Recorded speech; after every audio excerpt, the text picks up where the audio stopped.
I'm tired. Contest on a timer. What's new? I'm here to read. My throat still hurts. I'm nauseous. You know, the general rigmarole. Where'd that come from? What does that even really mean? I didn't look up the word. I just remembered. In my defense, I was, what the fuck? Is this supposed to be? Hey, Arkland.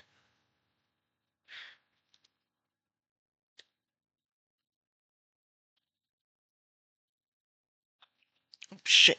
Oh, thank God. Almost knocked over my fucking... Yeah, that's why I recognize. Okay.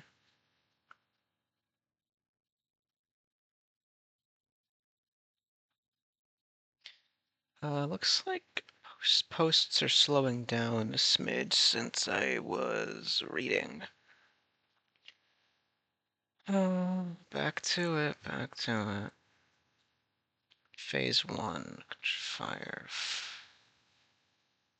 fly.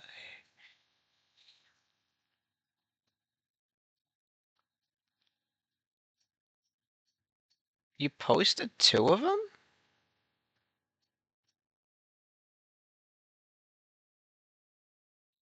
That's allowed? Oh, I opened it twice like a fucking... 1 minute, yeah. I gotta read this from the start, dude. Whatever. Ugh. It's gonna end up being a no vote, not because it sucks, but because I'm fucking pissed. No offense, Firefly.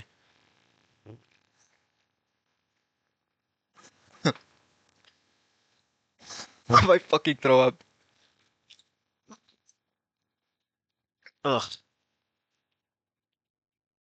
Been nauseous since fucking... Not the point, not the point. We're back to reading. I'm not gonna say it. Serial number, Reconnaissance Phase 1. The serial catalog number. There it is. Document type, step completion, year/step number. I don't know if this is supposed to be like that, but whatever. Dates received, quadruple 0/11/15 through triple 0/1/3/18, operation status open. Forward. The veil is but tatters, and the Ouroboros of fate has been cleaved asunder. Under the guidance of our shepherd, a new epoch of chaos has been born onto this world. Yet, even in the exaltation of man's unchained potential, the corruption of the old world lies in wait to claw back its putrid domination. These forces, these idols of stagnancy and tradition, must be vanquished. Only upon the conclusion of this grand renaissance, when the divine has been defiled, when all that has been solid has been reduced to dust, will humanity touch true freedom. Hereafter, we of Delta Command document the steps of the plan as transcribed by the engineer of the Chaos Insurgency. Never got the engineer in, like, engineer and, oh, what's his name? Administrator. I never got the whole engineer and administrator angle people have for these two groups. Step 00/1094. Petulant spawn of the old order continue to find refuge within the bowels of our burgeoning world. We cannot allow even the faintest trace of their influence to linger. Within the heart of the city of music and dreams, a nuclear warhead has been prepared and armored at the Core Occupation Command Center V1A. Detonate it. 2. Step 00/1103. The great city of Vienna has been lost to us in a traitorous cataclysm. Relocate any remaining inhabitants to redistribution center D5. Even in these times of great mourning, we must remain steadfast in our duty to the insurgency. Step 00/1152. There is no greater time for business than in the midst of war, so says the wisdom of your engineers. So the very fine people at Marshall Carter and Dark have come into possession of several devices that beget immolation. It isn't... Oh, that's not a hyperlink. It is imperative that we acquire them and store them within the armory of Munitions Vault L1, and do offer our new business partners handsome compensation. Their services will be of great value in future campaigns. So is this in the way past? Oh god. This is also not a hyperlink. 4. Step 00/1342. I require Gamma Class Overseer to manage the construction of Redistribution Center Z1 beside the ancient Brick Lane Basin. The file CC_Z1-01-13 contains the necessary designs and can be accessed from the Desiro archives. Catalog number FR-00/1342-001. Document type summary report. Author Gamma Agent Majewski. Location 0 is not supposed to be there. Construction site colon redistribution center Z1. Summary. The engineer will be pleased to know that Redistribution Center Z1 has been fully established on schedule. I must say I'm rather impressed with the construction crew. I've hardly ever seen a group of Alpha personnel work with such fervor. Should this behavior hold, I have high hopes for the future successes of our new society.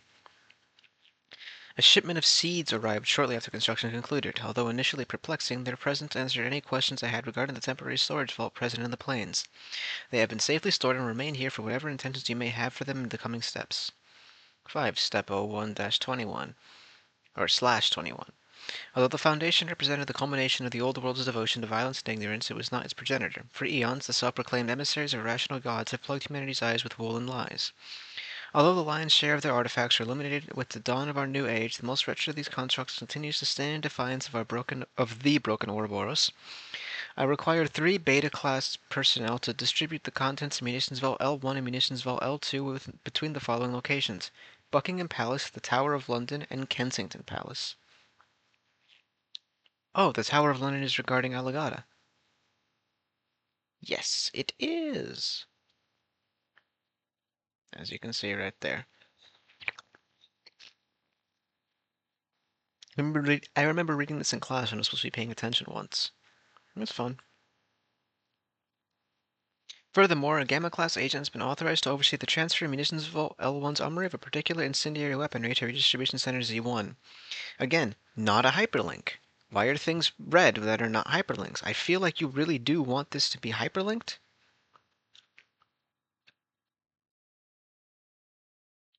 Like, what the fuck? Why is all this shit different colors? Step 01-/57. 2 Alpha Class agents to be sent to Redistribution Center Z1. Arms that scorch the earth are located within, and which they must acquire. The first agent must then enter the land of devils and thieves by following the protocol detailed in file SC_01/57_ritual. Once the first has been returned, the second shall follow, and to ensure the fields have been prepared. Catalog number FR-01/57-001. Document type summary report. Author. A dutiful servant of the engine, Alpha Agent Henderson, location Redistribution Center Z1. Summary. As per your orders, Agent Mumford entered the domain of the wretched impostors. He did not return, however, and so I requisitioned an additional agent to serve as my second and rectify this failure. I am pleased to report that the implements from beyond this world have produced the results we desired. The fields we must not name are ours. Okay, I get this one. This one I immediately get. That's 4,000. Step 01/102. There are a great number of lost souls. And what is this GIF down here? It's distracting. There are a great number of lost souls at the Redistribution Center D5. I request that they be transferred to Redistribution Center Z1. 8. Step 01/309. From the ashes of the old world, a great bounty shall be extracted to feed our revolution. Transfer the masses of the dissolution from Redistribution Center Z1 to the place where the soil has been baptized. There they shall perform the most honorable work of all, producing the feast that liberates our world. Catalog number FR-01/309-001. Document type summary report. Author, the engineer. Location, corrupted, I presume? I don't know. Summary. Phase 1 of Operation Reconnaissance has been an incredible success. The pride I feel looking upon the great works of our global insurgency now achieves daily. Achieve would work better there. Is indescribable. However, we must remain vigilant. Those forces which aim to corrupt humanity as insurgents continue to prowl in the shadows of this world. The Foundation has fallen, but this... Already?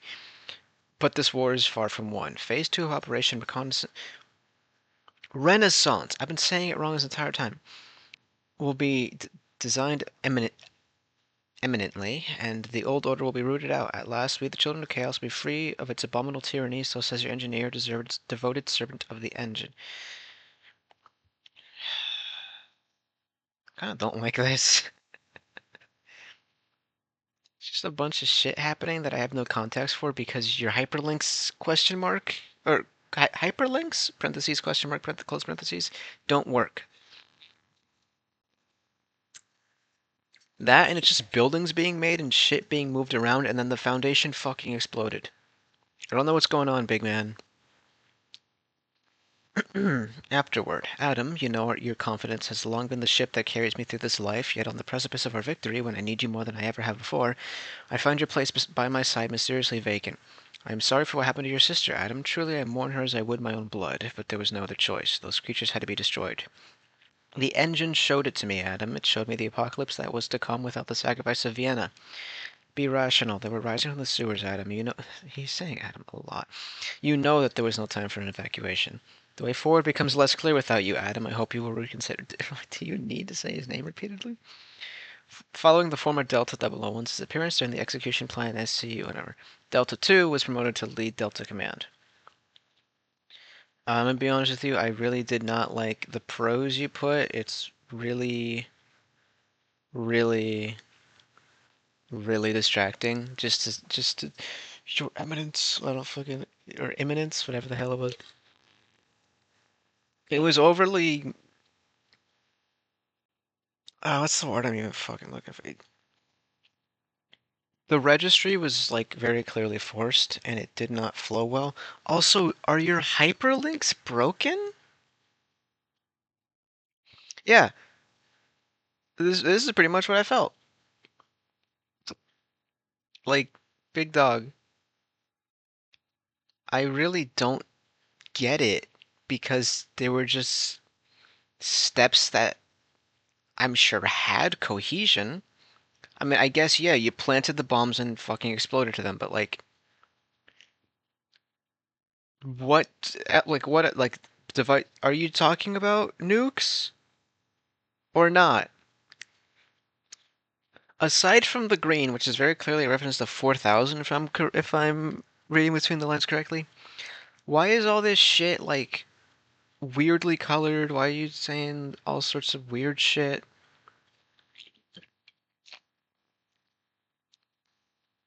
I don't know, man. Kind of pissed me off reading this one. In part because my computer crashed last time and I didn't like that. Well, it didn't crash, whatever. Not Goal. I feel like I recognize your name. Whoops. PSC 101. Applied political assassination. What the fuck are you?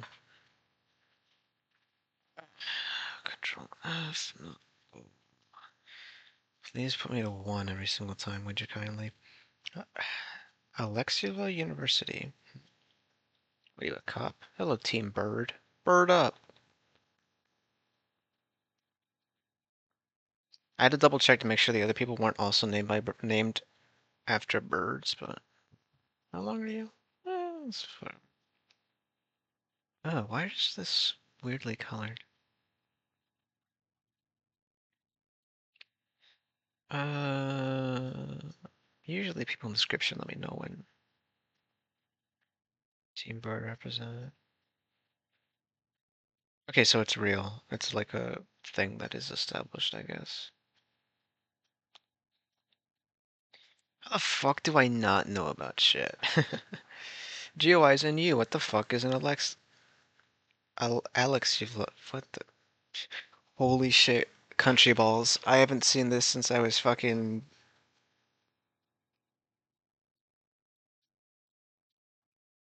Since I was like 15, dude.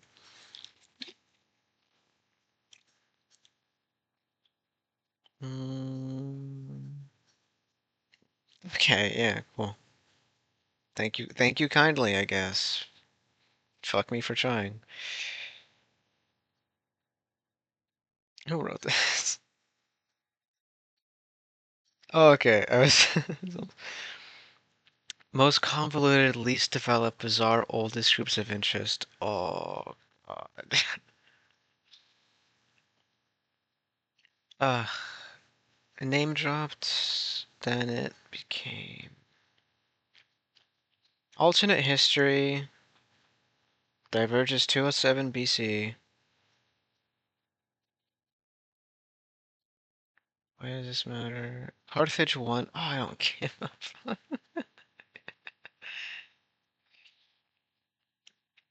What is up with this, like, obsession with Roman fucking history, dude?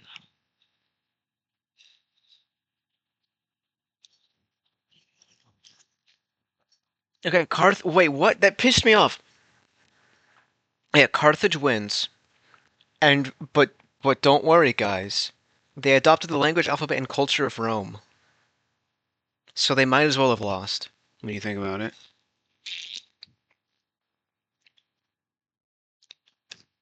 Well, I just like not thinking things through properly because I'm tired and kind of like upset still.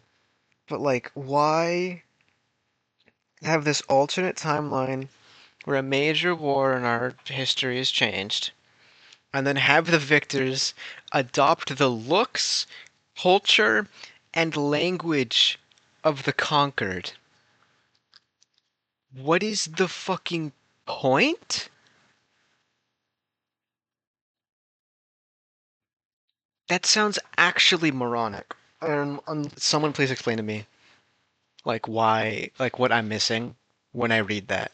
Because that made me so genuinely infuriated. I'm screenshotting this.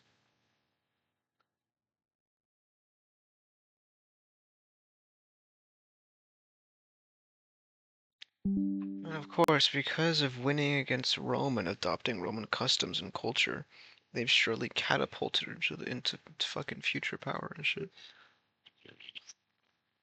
Because everyone's got this weird obsession with Rome. I don't give a shit about that place.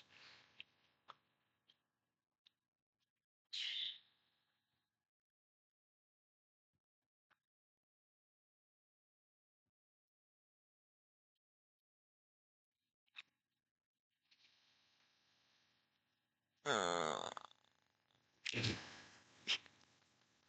so this is a GOI I'm just not gonna like. Let's just put that up front before I read this. From my cursory glance, I hate this group of interest. Alright, let's get started. Today, shouted Dr. Matthias, we shall discuss historical assassinations, their rationale, and their efficacy. Dr. Matthias elegantly plucked a dry erase marker from the tray and turned around on the whiteboard. Before he could take the cap off, Dr. Matthias... because we only use proper nouns in this fucking house, apparently. For constant repetition of ad. Oh my god, why am I such a fucking asshole tonight? Ugh. Ugh, I read a name. I'm actually gonna fucking punch my wall. Dr. Matthias paused for a moment, weighing the marker in his hands. Then he tossed the marker into the air, letting it fall in an arc before he hit the smooth marble floor. With a pop, spikes erupted out from the marker. Napoleon swore he saw orange liquid dripping from the spikes. Poison, Dr. Matthias mused quietly to himself. Classic. He, finally, we're using pronouns, returned to his normal loud-speaking voice, which demanded Olio's complete attention. Almost threw up. The murder of a prominent official happens for many reasons. In ancient times, assassination was the greatest political move one could make. Permanently dispose of one rival not only removed an important political obstacle, but sent a dire message to any would-be opposition.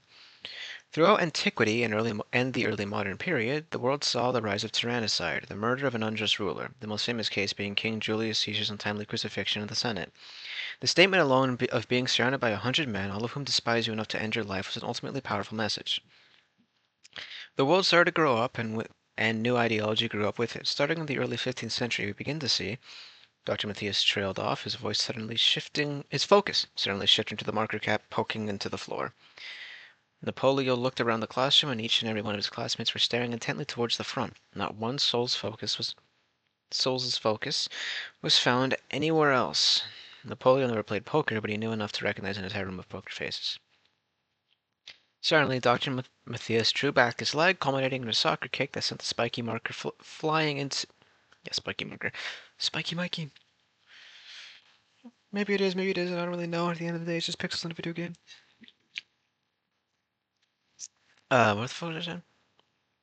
Sent the spiky marker flying into an open supply closet. Then a moment later, a resounding bang marked an explosion coming from inside the closet. The fireball was large enough that for even Napoleon to know it would have incinerated the entire front of the classroom. Dr. Matthias cleared his throat. Of course, social reasons, just as much as ideological reasons, have resulted in as many brutal assassinations. A difference in ideas is a powerful motivator, but malcontent burns harder than words. This is best exemplified by Emperor Claudia, murdered in the street by a man whose farm he'd taken. This isn't to say that assassination as a political play has disappeared, it simply became less obvious and more preemptive. There are plenty of lower-level officials who perish under mysterious circumstances, sudden and unexplained suicides, freak accidents with dubious involved parties, disappear. Dr. Matthias looked towards the ceiling. Napoleon followed his eyes, seeing the ceiling above him suddenly started bulging. Matthias shrugged and rhythmically walked out the way. The ceiling crashed down to the ground, weighed down by many tons of scientific equipment from the laboratory above. Seeing the destruction, Dr. Matthias pinched his nose. I suppose, he continued in a more annoyed intonation, we'll skip to the efficacy of assassination. Any common farmer... What the fuck? Did I move too far? Yeah. Any common farmer or workhand can run up to a person of importance and take a wild shot. This is an incompetent practice for two reasons. Firstly, any 27th century politician has a retinue of trained servicemen who can identify and dispatch a blatant threat coming long before they're in position. Secondly, you immediately keep yourself away. You'll spend the rest of your life in prison and you will never again be a free man. Therefore, you must take effort to anonymize yourself. Hold on, I'm just checking something on the damn phone. Yeah. Ugh, my fucking throat hurts. I'm nauseous. Therefore, you must take great effort to anonymize yourself. A competent investigative force will be able to narrow down a suspect in a matter of hours. Therefore, subtlety is of the most importance. Take example for this. Dr. Matthias gestured as the lab equipment behind him. That should be at. Attempt. While the actual assassination would only take a blind man unaware, the anonymization is barely competent. I'm sure many of the students in this class have access to the lab on the floor above, and the tools required to destabilize the integrity of the building can be found at any hardware store. Much less competent is a sniper currently stationed in the building across from the plaza. Even a mildly observant passerby can notice the glint of a sniper scope untrue from several hundred miles away. Not only that, said sniper is stationed in an entirely predictable position, a few floors upward in a telegraph control center. In fact, such a position is so predictable, one could install a telelocation pad beneath the room for demonstration purposes. As he spoke this, Dr. Matthias drew a small remote. Fuck me, Dad, I'm just making up words. From the pocket of his professor's robes. He pressed a button. I'm just so distracted tonight. Pressed a button. Then a haze began to accumulate in the center of the lecture hall, slowly began to form the shape of a crouched person. Suddenly the mist evaporated off, revealing a man wearing a black toga, a mask covering his face, holding an anti-material rifle. Material spelled like that?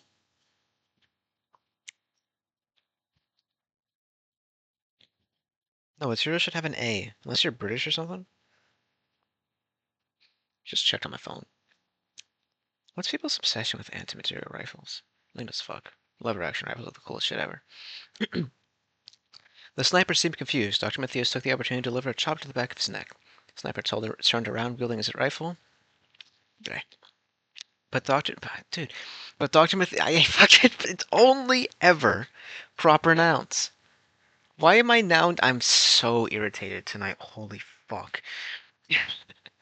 But Dr. Matthias quickly grabbed it by the barrel and disarmed him. Then he reached under his toga for a knife, but Dr. Matthias delivered a series of concentrated, deliberate strikes to the solar plexus, neck, and stomach. Sniper doubled over, incapacitated. Polio hadn't seen such a display of fighting prowess outside of film. Dr. Matthias stared at the would-be assassin. He was keeled over on the ground. He straightened out his shirt, undoing some creases that... I thought he had a toga. No, that's the other guy. It's a little confusing. Straightened out his shirt, undoing some creases, then... No, he was wearing robes. He was wearing like a professor's robes. Are they... What? Am I stupid? The fuck is a professor's robes anyway? Like, is there, like... Do unis have, like a uniform for professors? I thought the universities don't really do uniforms.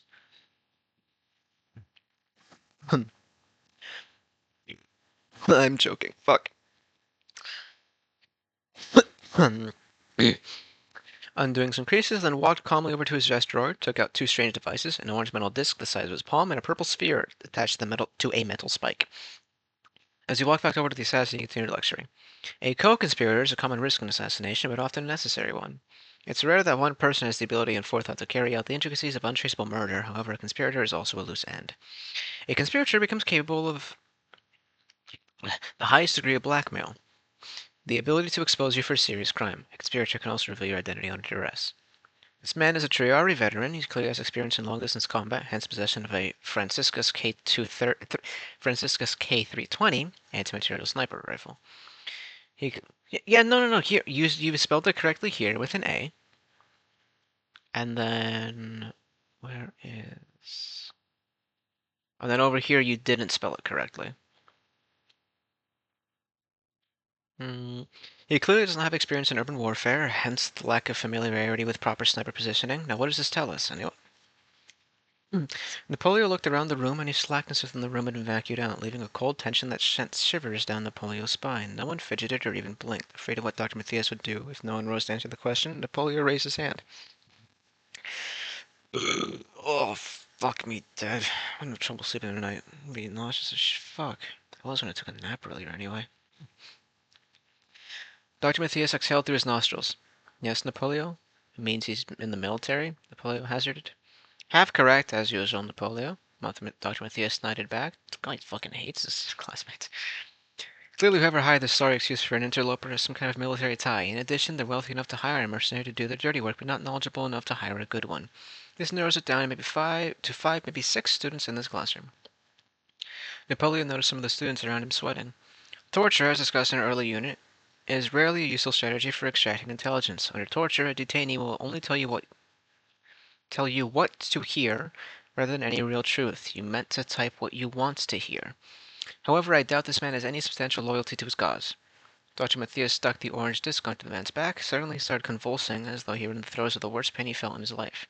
It took only a few seconds for him to start screaming, begging for mercy.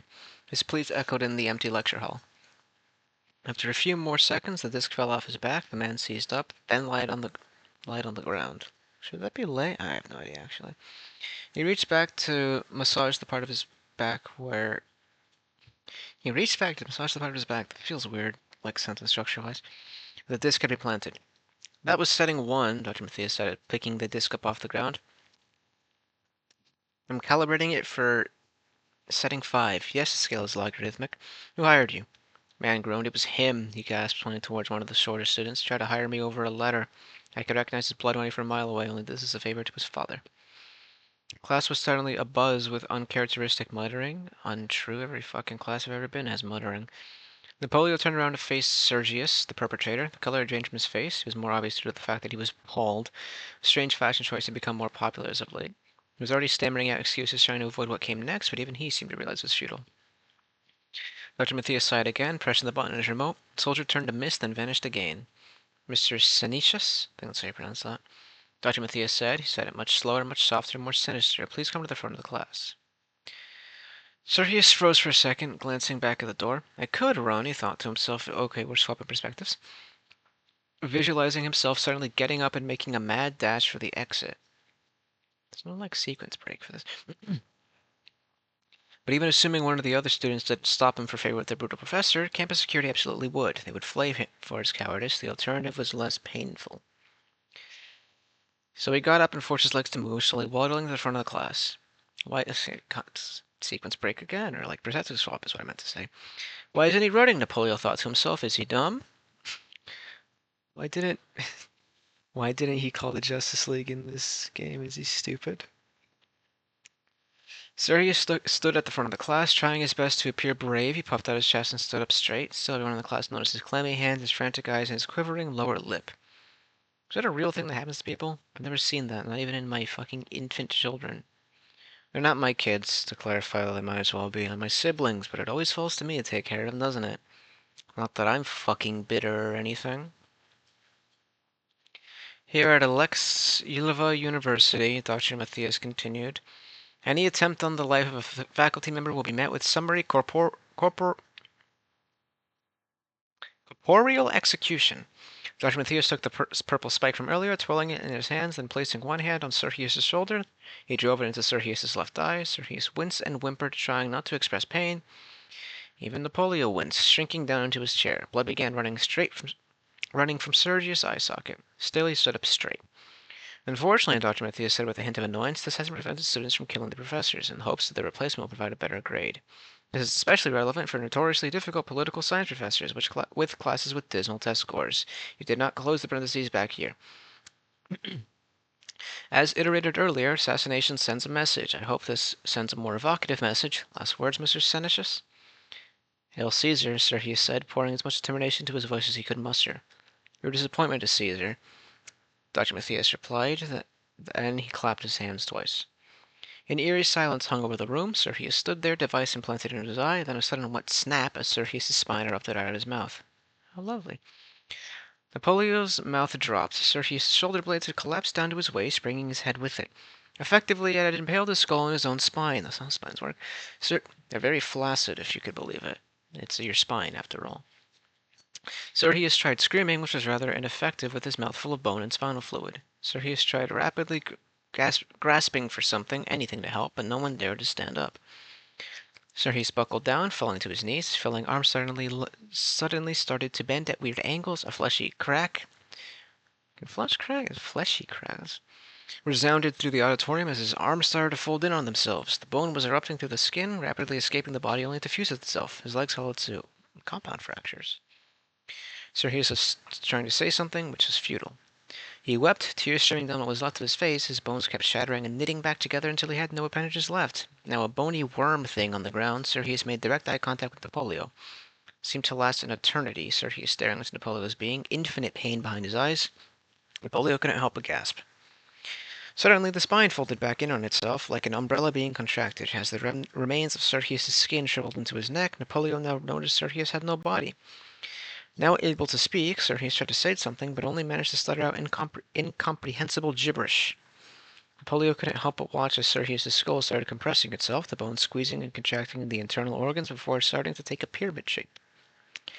As he finally stopped screaming, Sergius had become a small triangular object made out of bone and ossified flesh. The only recognizable part was his eye, the spike still sticking out. Matthias bent down to pick up Sergius. After cleaning off the blood and bile, he removed the purple spike from Sergius' eye. It was now entirely solid in a morbid way, and now reminded Napoleon of a geode. Dr. Matthias then placed Sergius on the desk next to, Napoleon rose with horror, 7 or 8 other similarly shaped paperweights. Dr. Matthias turned back to the class, his academic stare cutting the room like butter. After relishing the terror for a few minutes, a few minutes? Dr. Matthias nodded. Before I was interrupted, he lectured, we were discussing the historical context of assassination. Ideology is often blamed for assassination. It's easy to see why. Politics is often flashy, a competition between desperate rivals to demonstrate that their party is full of liars, cheats, and yes, murderers, especially if it confirms their prior prejudices. Ideological reasons are easy to blame. However, it's a fool's errand to rule out material causes, as I hope today has demonstrated. Simple malcontent can drive many to desperate action. In fact, one could argue that Polio couldn't pay attention anymore. His eyes were fixed on. That's why you only do half answers, apparently. His eyes were still fixed on the pool of blood, guts, and bile that had welled up on the floor. He could still see Sergius staring at him, begging for Napoleon to end his suffering early. Seconds ticked like hours until 30-second lecture. Seconds ticked like hours until Dr. Matthias dismissed the class. Napoleon staggered out of the lecture hall and felt like he was no longer drowning. He spent a few minutes hunched over a bench, trying his country best not to vomit. He almost failed. I've never heard of that. After he had recovered, Napoleon looked back at his classmates and saw them acting normally. Mathematicians were chattering excitedly about some new proof there was no such thing as a rational number. The bald gang was irreverently talking about their classes in the same manner a military commander plans a battle. Even the students Napoleon had seen go completely cold had gotten up and started acting normally. Another stark reminder that Napoleon didn't belong here. A few months earlier, Napoleon had been the smartest person in the backwoods town of Boracum. He could read, write, and repair a hypertractor better than anyone in a 50-mile radius. He was the biggest fish in the smallest pond. A genius, he was told.